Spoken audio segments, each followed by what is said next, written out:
la suivante présentation. Phillips, I'll let you present the next speaker. Okay. Thank you very much. Thank you, Simat, for that presentation. So the next speaker is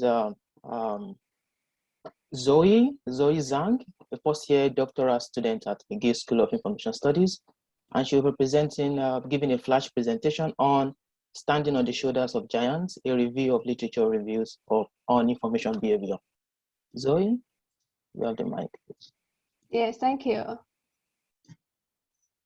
Hello, everyone. It's an honor to present the outcome of my coursework today.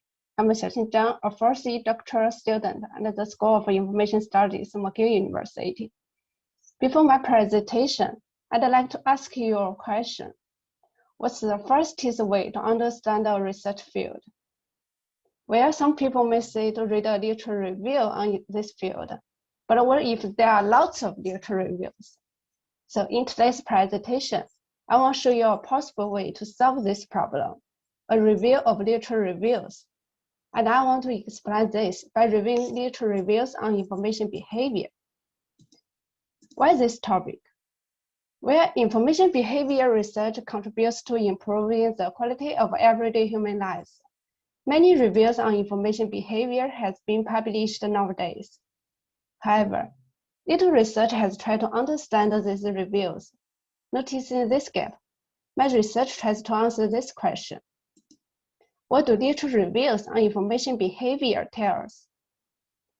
The analysis is based on the research of Zhang, who put forward a four-parameter framework to analyze literature review articles.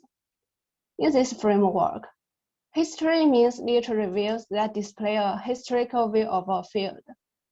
Current work is literature reviews that describe current situation. Theory refers to review articles that construct or discuss a theory or model in a field. Issue means literature reviews that discover some theoretical or practical issues in a field. In Swear's opinion, any given review articles would draw to a greater or less extent on each of these four focal quadrants. Take a history and current work, for example.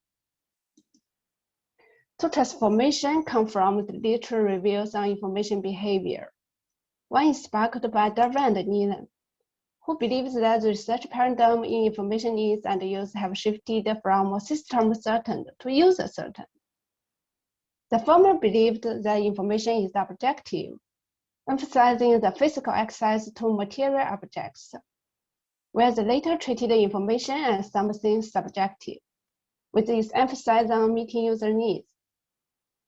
Literature reviews mention that this transformation has led to massive changes in information science, including how we view information and users, how we predict user behavior or research approaches, and so on. Literature reviews also introduced another transformation in the 2000s. These reviews found that apart from print materials and face-to-face interactions, people can access a massive of digital resources, including information on mobile devices, websites, social media, and databases. And it's time for researchers to shift their focus from traditional resources to online resources.